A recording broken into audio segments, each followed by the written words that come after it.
स्वामी प्रसाद मौर्य ने इस्तीफे में अखिलेश को गिना दी उपलब्धियां, 45 से 110 सीटों तक पहुंचाने का लिया श्रेय।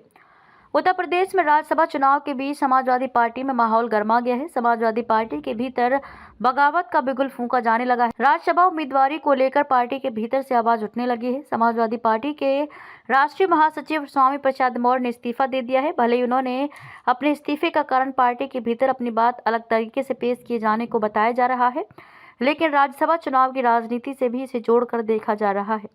भाजपा की ओर से पिछले दिनों 7 सीटों पर उम्मीदवारों का ऐलान किया गया, लेकिन समाजवादी पार्टी की ओर से उम्मीदवारों का सीधे नामांकन हुआ। इस मामले ने पार्टी के कई उम्मीदवारों की उम्मीदों को तोड़ दिया है। इस बीच स्वामी प्रसाद मौर्य के इस्तीफे और इसको लेकर भेजे गए पत्र की चर्चा तेज हो गई है। उन्होंने समाजवादी पार्टी में आने के बाद बदली स्थिति की चर्चा की। उन्होंने कहा कि पार्टी में आने के बाद यूपी विधानसभा में सपा विधायकों की संख्या 45 से 110 पर पहुंची है। एक प्रकार से स्वामी प्रसाद मौर्य ने इस्तीफा पत्र में यूपी चुनाव 2022 में बड़े जनाधार का सारा क्रेडिट लेने की कोशिश की।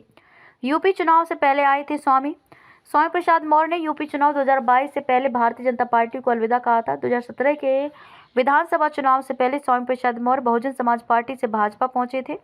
स्वामी प्रसाद मौर्य समाजवादी पार्टी में आने के बाद यूपी चुनाव के मैदान में उतरे, हालांकि अपनी सीट भी बचा पाने में कामयाब नहीं हो पाए। पार्टी महासचिव के पद से इस्तीफे के बाद उन्होंने पत्र में कहा है कि जब से मैं समाजवादी पार्टी में शामिल हुआ, लगातार जनाधार बढ़ाने की कोशिश की। सपा में शामिल होने के दिन ही मैंने नारा दिया था, 85 तो हमारा है, 15 में भी बंटवारा है। भारतीय संविधान निर्माता बाबा साहेब डॉक्टर अंबेडकर का जिक्र करते स्वामी प्रसाद मौर्य ने कहा कि बहुजन हिताय बहुजन सुखाय की बात उन्होंने की थी। डॉक्टर राम मनोहर लोहिया कहते थे, सोशलिस्टों ने बांधी गांठ, पिछड़ा पावे 100 में 60। शहीद जगदेव बाबू और रामस्वरूप वर्मा जी कहते थे, 100 में 90 शोषित है, 90 भाग हमारा है।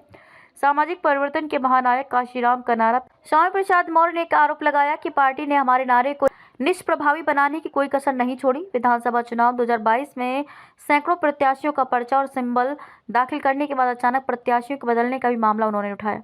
उन्होंने कहा कि इस प्रकार की कवायद के बाद भी हम पार्टी का जनाधार बढ़ाने में सफल रहे। इसी का परिणाम था कि सपा के पास जहां मात्र 45 विधायक थे, वहीं यूपी चुनाव 2022 के बाद ये संख्या 110 विधायकों की हो गई।